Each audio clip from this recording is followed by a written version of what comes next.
शिक्षक पात्रता परीक्षा मतलब टीचर एलिजिबिलिटी टेस्ट। इस परीक्षा की तैयारी में गणित अक्सर बड़ी चुनौती होती है और इस चुनौती में एलसीएम और एचसीएफ के सवाल लगभग हमेशा आते हैं।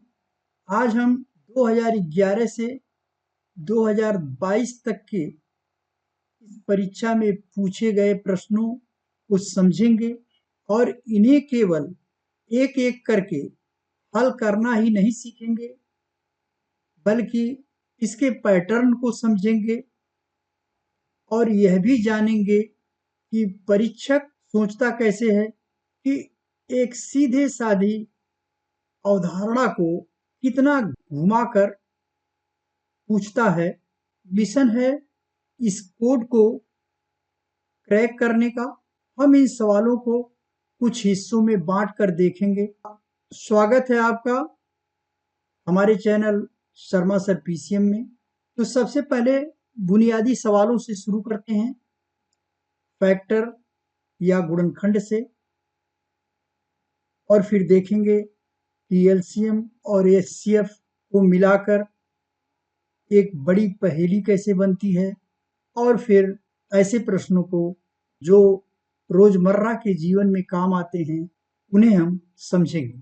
आज हम सबसे पहले बुनियादी सवाल गुणनखंड और गुणज, एलसीएम और एचसीएफ की गणना, फिर कुछ लॉजिकल प्रश्न और उसके बाद कुछ रोजमर्रा के सवाल। सबसे पहले बुनियादी सवाल से शुरू करते हैं। किसी संख्या के गुणनखंड होते हैं उस संख्या के बराबर या उससे अधिक, या इस तरह के क्वेश्चन पूछे जा रहे हैं। यह जनवरी 22 का प्रश्न है। किसी संख्या के गुणनखंड यानी उसके जो फैक्टर हैं वो एक सीमित संख्या होती है और यह संख्या दी गई संख्या के बराबर होगी या उससे कम। दूसरा प्रश्न है जो सीटेट नवंबर 2012 में पूछा गया है। संख्या 100 के सभी गुणनखंडों का योगफल क्या होगा। सबसे पहले हम 100 के गुणनखंड निकालेंगे। 100 में हम 2 से काटेंगे 50 आएगा, फिर 50 को 2 से काटेंगे 25 आएगा। अब 25 2 से नहीं कटेगा, फिर 5 से कटेगा, 5 बचे 25। इस प्रकार 100 के जो हमारे गुणनखंड हैं वो 2 टू द पावर 2 और 2 टू द पावर 5 है। तो ऐसे प्रश्नों में अगर गुणनखंड की संख्या पूछी जाए तो पावर में हम एक जोड़ते हैं, 2 में एक जोड़ेंगे, पावर में 3 हो जाएगा। अब गुणे 5 के पावर में 2 है तो एक जोड़ेंगे 3 हो जाएगा। तो इसके कुल 9 गुणनखंड होंगे। प्रश्न में ये पूछा गया है ये जो 9 गुणनखंड हैं इन सभी गुणनखंडों का योगफल क्या होगा। इसमें गुणनखंड के आगे बढ़ करके इस तरह के प्रश्न पूछे जा रहे हैं। तो इसमें हम देखेंगे कि 2 के कितने विकल्प हो सकते हैं। तो 2 का विकल्प हो सकता है 2 to the power 1, 2 to the power 0, 2 to the power 1, 2 to the power 2।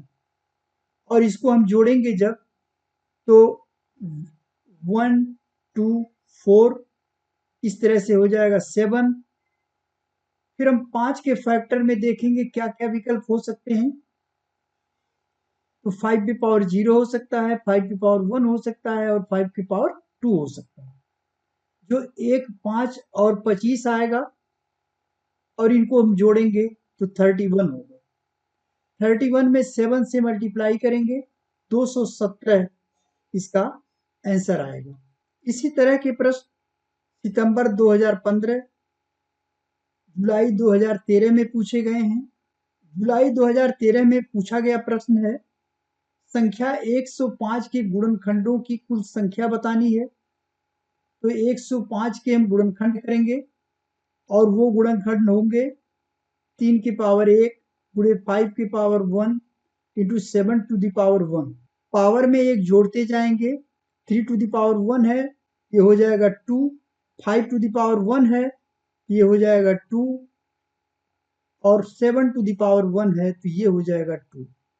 इस तरह से 2 दूनी 4 दूनी 8, और इसके 8 गुणनखंड होंगे, 8 फैक्टर होंगे। अगला प्रश्न है जो सितंबर 2015 में पूछा गया है, 84 के सभी धनात्मक गुणनखंडों का योग जो 7 के गुणज हैं, 7 के मल्टीपल हैं। तो यहां पर 84 के सभी गुणनखंड निकाले गए और गुणनखंड निकालने के बाद जो 7 के मल्टीपल हैं उनको जोड़ना है। यहां पर आपको करना क्या है, शॉर्टकट इसके लिए क्या होगा, पहले हम 84 की गुणनखंड कर लें।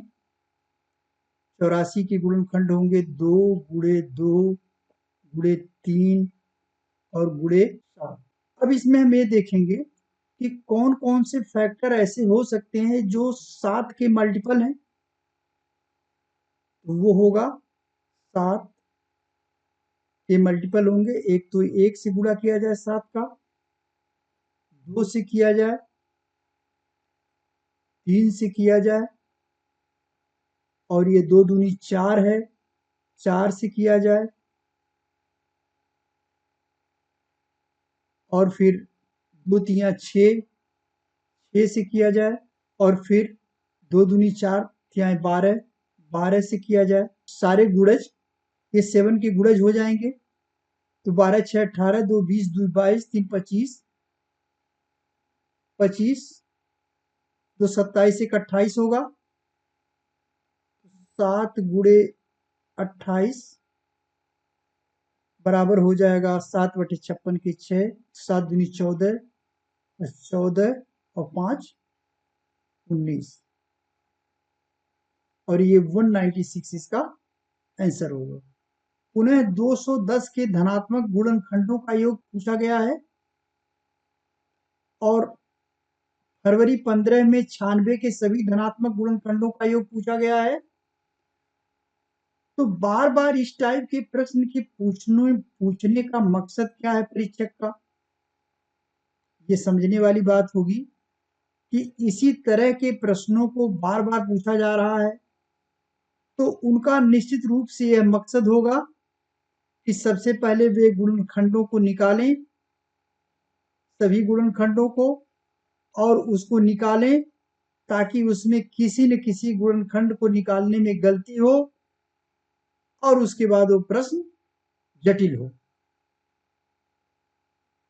तो इस तरह के सवाल जो बार बार पूछे जा रहे हैं, इस पर आपको विशेष ध्यान रखना है। ऐसे सवालों को हल करने के लिए सबसे पहले आप संख्या का गुणनखंड करेंगे, जैसे 210 के फैक्टर करेंगे। ये फैक्टर आएंगे 2 to the power 1 into 3 to the power 1 into 5 to the power 1 into 7 to the power 1, कि 2 टू द पावर 1 आया। तो 2 के जो विकल्प होंगे 2 टू द पावर 0 होगा और 2 टू द पावर 1 होगा, ये दो विकल्प होंगे। और 2 टू द पावर 0 का मतलब 1 प्लस 2, 3 आ जाएगा। यहाँ पर ये 3 आया है। इसी तरीके से 3 का विकल्प हो सकता है 3 to the power 0 plus 3 to the power 1, तो ये हो जाएगा 3 टू द पावर 0 1 प्लस 3, 4 आ जाएगा, 4 होगा। 5 के पावर 0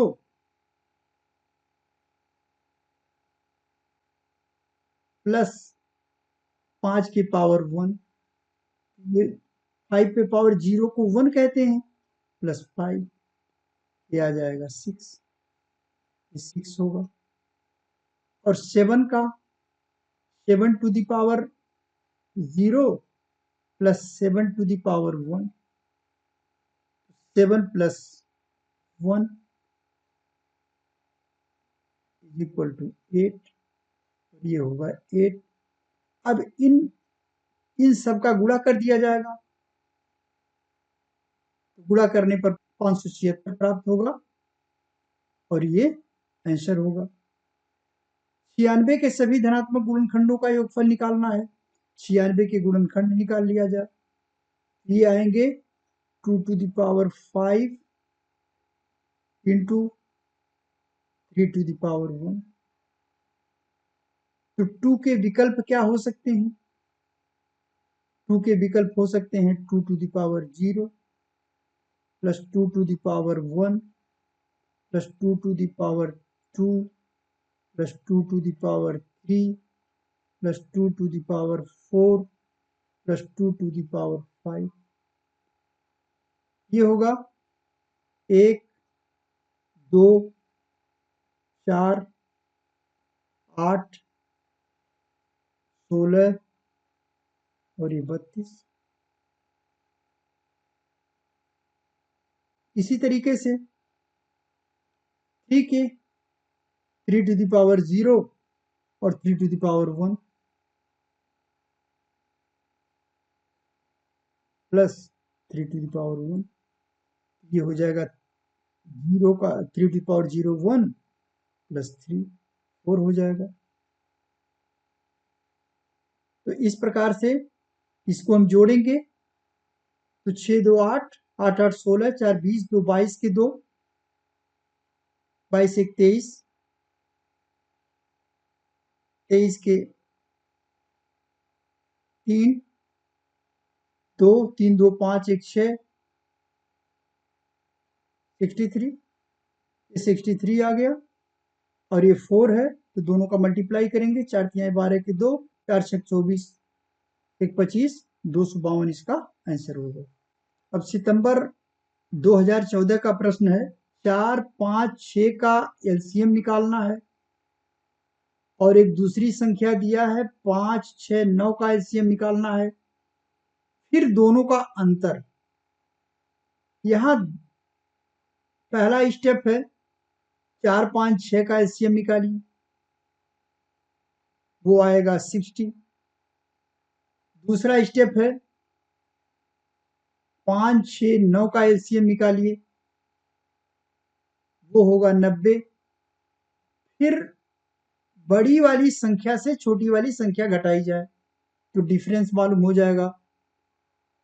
तो 90 माइनस 60 इज इक्वल टू 30 और 30 इसका आंसर होगा। अब दिसंबर 19 में पूछा गया एक प्रश्न है कि वह संख्या जो 1 से 10 तक सभी संख्याओं से विभाज्य। यहां ये नहीं कहा गया है कि इसमें करना क्या है, एलसीएम निकालना है कि एचसीएफ निकालना है कि क्या करना है। यहां पर किसी भी तरह के ऑपरेशन की बात, ऑपरेशन का नाम नहीं लिया गया, लेकिन ये कहा गया कि एक ऐसी संख्या निकालिए जो 1 से लेकर के 10 तक की सभी संख्याओं से विभाज्य हो।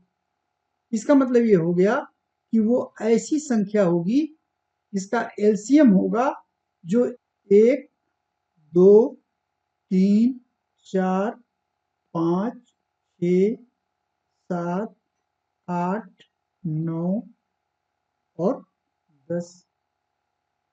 इनका एलसीएम निकालना है और एलसीएम निकालने के बाद जो संख्या आती है और वो होगा 2520। जुलाई 19 में एक पहेली के रूप में क्वेश्चन को पूछ लिया गया, मैं कौन हूं? मैं 2 अंकों की एक सम संख्या हूं। 3 4 6 का सार्वगुणज हूं। तो सार्वगुणज का मतलब इसका जो एलसीएम होगा, एलसीएम भी हो सकता है और उसका कोई गुना भी हो सकता है। 3 4 6 का जो एलसीएम होगा और उसके बाद हम 12 का गुणज निकाल लेंगे कि और क्या क्या हो सकते हैं। प्रश्न में यह भी दिया है कि कुल 9 गुणनखंड है, उसके फैक्टर इसके कुल 9 है और वो सम संख्या है। तो सबसे पहले एक एक करके हम जो संख्या दी हुई है, जैसे संख्या 36 है, इसका गुणनखंड निकालें। ये हो जाएगा 6 का स्क्वायर। कुल 9 गुणनखंड होंगे तो 36 के गुणनखंड निकाले जाएं, 2 का स्क्वायर इंटू 3 का स्क्वायर बराबर हो जाएगा, 2 में 1 जोड़ेंगे 3 आएगा, और 2 में 1 जोड़ेंगे 3 आएगा पावर में, तो ये इसके 9 गुणनखंड हो जाएंगे, अर्थात इसका आंसर 36 होगा। नवंबर 12 का पूछा गया सवाल, 12 16 का एलसीएम गुणे 10 15 का एलसीएम आंसर देना है। पहला स्टेप है 12 और 16 का एलसीएम निकाला जाए, वो आएगा 48। फिर 10 और 15 का एलसीएम वो आएगा 30। फिर दोनों को गुणा किया जाएगा, तो 48 और 30 आया, तो इन दोनों का गुणा किया जाएगा, और गुणा करने पर यहाँ पर 1440 आएगा। इस प्रश्न में क्या है कि एक तो एलसीएम निकालना और दूसरा एलसीएम निकालकर उनका आपस में गुणा करना। इसमें परीक्षक यह समझना चाहता है आपको एलसीएम ठीक से निकाल पाते हैं या नहीं, फिर उनका गुणा सही ढंग से कर पाते हैं या नहीं, इस प्रकार का टेस्ट करता है। अगला क्वेश्चन है जुलाई 13 में पूछा गया, 5 10 35 के सबसे छोटे सार्वगुणज, सबसे छोटे सार्वगुणज मीन्स उसका एलसीएम, और सबसे बड़े सार्वगुणनखंड मीन्स एचसीएफ का अंतर पूछा गया है। सबसे पहले हम 5 10 35 का एलसीएम निकालेंगे, वो आएगा 70, और फिर हम इन्हीं संख्याओं का एचसीएफ निकालेंगे, वो आएगा 5, और दोनों का अंतर तो 70 में से 5 माइनस करेंगे और 65 आएगा। फरवरी 14 में पूछा गया प्रश्न, 36 और 60 का एलसीएम निकाला जाए और 18 45 का एचसीएफ निकाला जाए, एलसीएम और एचसीएफ।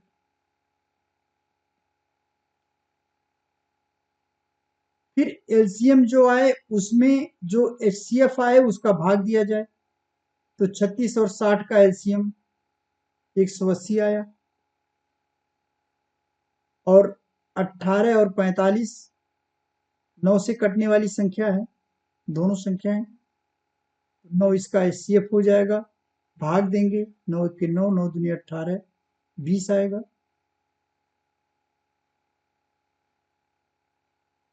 सितंबर 15 में पूछा गया प्रश्न,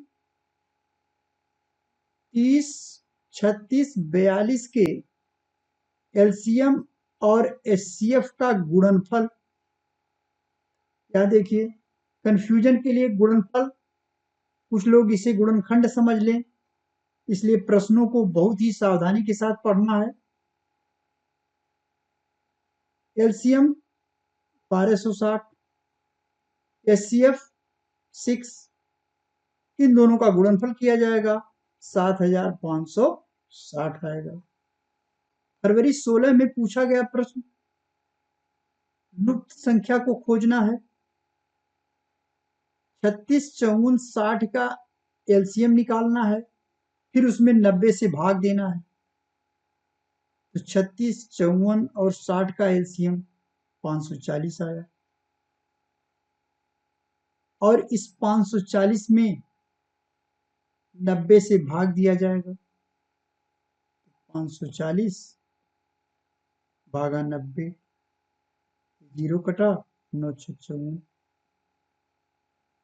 6 आ गया, तो ये संख्या 6 होगी। फरवरी 16 का एक सवाल है, 36 48 के सार्वगुणनखंडों का गुणनफल।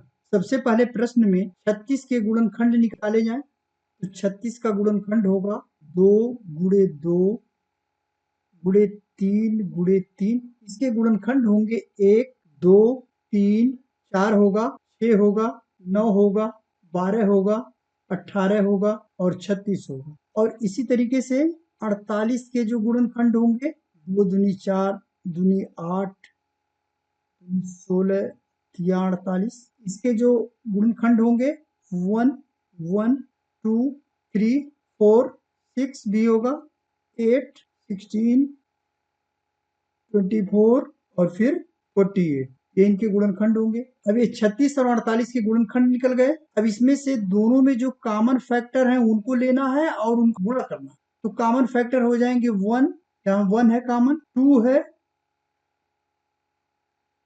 3 भी है, 4 है, 6 है और फिर 12, ये कॉमन फैक्टर हो गए।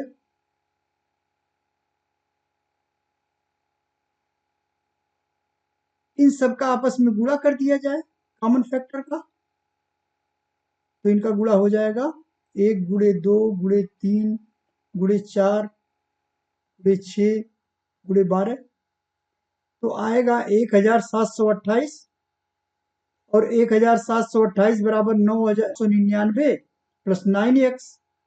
तो इसको, ये जो है, जब हम इसको गुणनखंड की वैल्यू निकालेंगे तो ये इसमें माइनस हो जाएगा। 1728 में 799 और घटाने पर आ जाएगा 729, तो 729 बराबर 9x, 9 से काट देंगे, 9 × 72, 9 × 9 और x की वैल्यू 81 आ जाएगी। फरवरी 15 में सवाल पूछा गया है, 21 और 49 के बीच 7 के गुणज निकाले जाएं, भागा 25 और 30 का HCF। तो 21 और 49 के बीच में जो गुणज होंगे, इसका मतलब हुआ 21 और 49 को छोड़ा जाएगा, उसके बीच में जो गुणज पड़ेंगे उन्हीं को लेना है। तो ये पड़ेगा 7 चौक 28, 7 पचे 35 और 7 छक 42, इनको जोड़ना है, इनको जोड़ लिया जाए, वो आएगा 105। अब 105 में 25 और 30 का HCF निकालें, वो आएगा 5, तो 105 में 5 से भाग दिया जाएगा तो 21 आएगा। सितंबर 16 में एक प्रश्न पूछा गया, 200 से 400 के बीच में 30, 45 और 60 का LCM भागा 15, 24, 45 का HCF।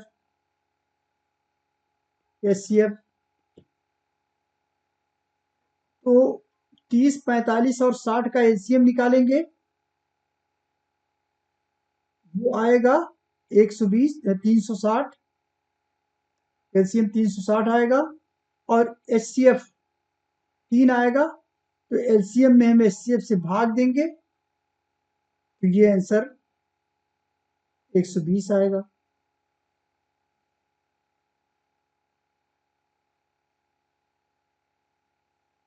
यहां पर आपसे LCM और HCF निकालने की अवधारणा भी पूछी जा रही है और फिर साथ में दोनों के बीच में भाग करने की प्रक्रिया भी समझी जा रही है। अब एक प्रश्न है जो जनवरी 22 में पूछा गया है कि 20, 30, 45 मिनट के अंतराल पर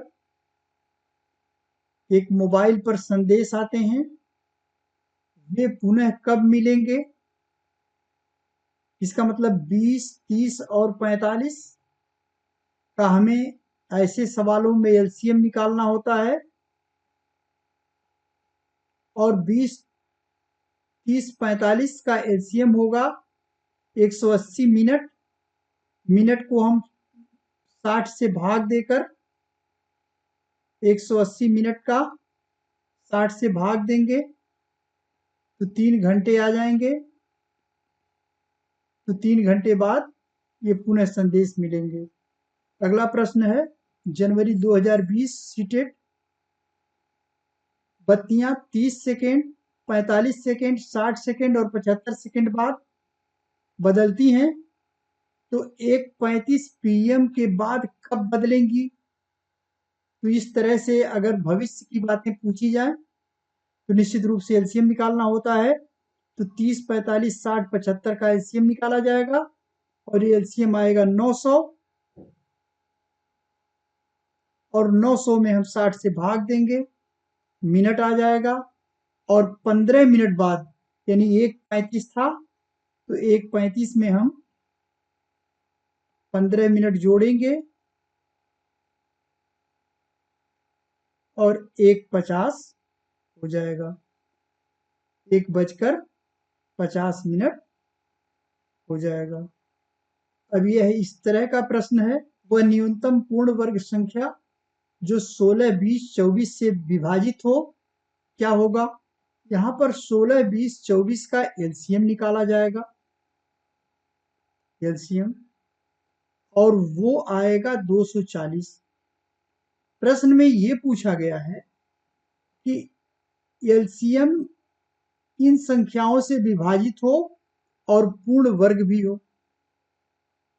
तो एलसीएम 240 आया, तो यह पूर्णतया ये पूर्ण वर्ग नहीं है। पहले 240 का फैक्टर करेंगे, फैक्टर में आएगा 240 का फैक्टर करेंगे तो आएगा 2 to the power 4, 3 to the power 1 into 5 to the power 1। तो यहाँ पर पूर्ण वर्ग होने के लिए जितने फैक्टर हैं वो जोड़े में होना चाहिए। यहाँ पर 3 अकेला है और 5 अकेला है, तो अगर इसमें हम 3 गुणे 5 गुणा कर दें, 240 में 3 और 5 का गुणा कर दें तो आएगा 3600 और ये इसका, और जो एक पूर्ण वर्ग भी होगा और ये पूर्ण वर्ग होगा 60 का। इस प्रश्न में या बहुत से लोग केवल एलसीएम निकाल कर छोड़ देंगे और उसका पूर्ण वर्ग नहीं बनाएंगे, वहां वो इस प्रश्न से चूक जाएंगे। तो आज आपने जो भी प्रश्न आए थे अब तक, इसमें आपने गुणनखंडों की संख्या निकालना सीखा, अभाज्य गुणनखंडों को योग करने के लिए सीखा और एलसीएम एचसीएफ, एलसीएम गुणे एचसीएफ बराबर पहली संख्या गुणे दूसरी संख्या, घंटियां हैं, बत्तियां हैं या दौड़ है कि प्रश्नों में हमेशा एलसीएम ही निकाला जाता है, ये सीखा। और भिन्नों का एलसीएम अंश का बराबर होता है अंश का एलसीएम बटे हर का एलसीएम। कृपया यदि वीडियो पसंद आया हो तो इसे लाइक एवं शेयर करें और चैनल को सब्सक्राइब अवश्य कर दें। धन्यवाद।